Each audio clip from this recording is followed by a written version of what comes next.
Good morning दर्शक बंधु। बंधाकोबी तो आप बहुत प्रकार जिनिस बन खाइबे।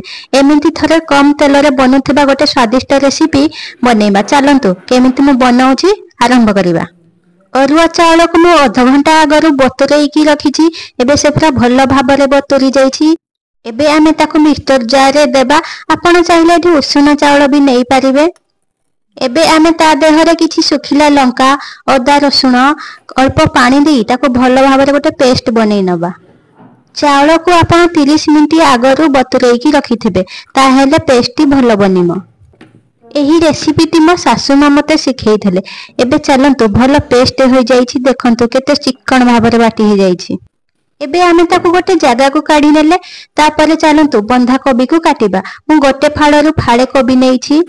एबे आमे चलंतु छुरी साहाय्य ताको आमे चुन चुन करी काटिबा। जेतिकी चुन चुन करी काटिबा सेतिकी पिठाटा भल हबो, भल सिझिबो मध्य। आउ आपण माने जदि मो चैनल रे नुवा अछंती प्लीज चैनल को सब्सक्राइब कर देबे, गोटे लाइक देबे, कमेंट देबे, जा द्वारा एमिति नुवा नुवा वीडियो आनिबा पई मते खुशी लागिबो। आउ आपण माने को जिल्ला रो देखुछंती प्लीज गोटे कमेंट माध्यम रे जणाइबे। कोबी को काटी सारिबा परे हातरे एमिति ताकू खोली देबे। लागी जाइथिबा एकाठी कोबी खोली जिवो। एबे ताकू आमे गोटे प्लेट रे काढी नेबा। आउ बाकी खंड को भल से चुन चुन करी काटी नेबा।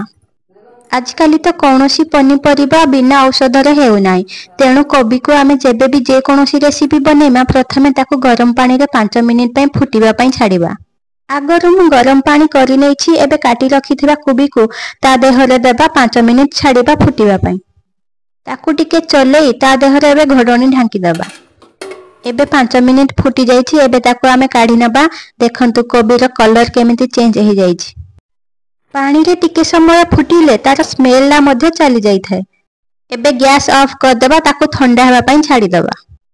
एबे आमे पूर्वर प्रस्तुत करिथिबा पिठौ देहरे स्वाद अनुसार लूण, काश्मीरी रेड चिल्ली पाउडर, हळदी गुंड, आगर मु 2टा आलू को सिझे चकटी की रखिछि ताकू ता देहरे देबा। एठी आलूटा पूरा ऑप्शनल अछि। आगर मो पाखरे 2टा सिझा आलू थिला तो मु ताकू मध्ये दे देइछि। आलू देले भी पिठार टेस्ट आउ टिके अधिक बढ़ी जिवो। एबे हमर कोबी ठंडा हो जाइछि। एबे ताकू भल भाबरे चिपुडी एथिरे दबा। मने रखिबे जेमिति एथिरे पानी न मिसे। एबे आमे या देहरे 2 चमच सुजी देबा। आपण चाहिले बेसन देई पारिबे। मो पाखरे बेसन नथिला तो मो सुजी देई देउछि।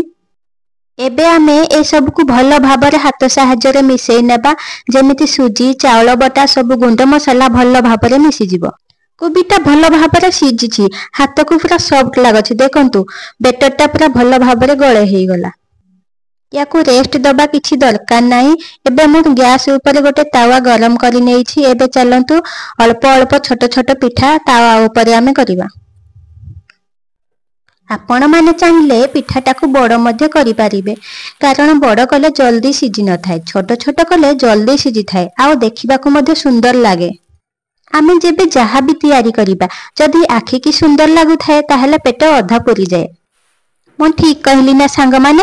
एबे आमे ताकू घोड़ेई देबा। 2 रु 3 मिनिट घोड़ेइबा। एबे 2-3 मिनिट होई गलानी। एबे आमे ताकू घोड़णी काढी देबा। देखंतु पिठार कलर केमती चेंज हो जाइछि। आगरु सिझेई की रखिथिले ना सेथि पई देखंतु पूरा लाल लाल हेई की हेइछि।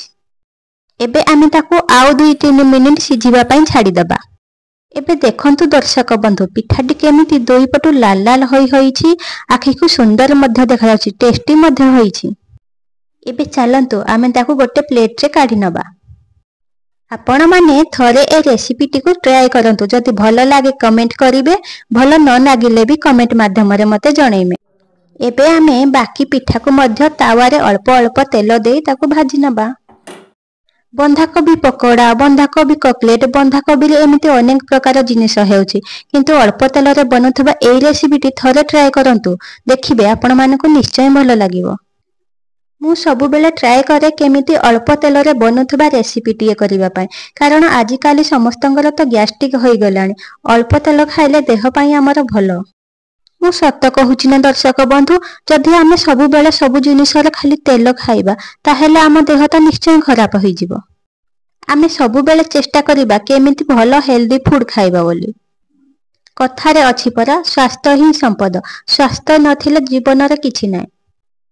एबे आमे ताकू गोटे प्लेट रे काढी नेबा। आपण माने चाहिए गरम भात रे गोटे साइड आइटम भाबी भी खाई पारिबे, एमिति भी खाली पेट रे खाइले भी चलिबो। आपण माने जदि चाहुथिबे एमिति कम तेल रे बनुथिबा रेसिपी पाइबा पई ताहाले प्लीज मो चैनल को सब्सक्राइब कर देबे।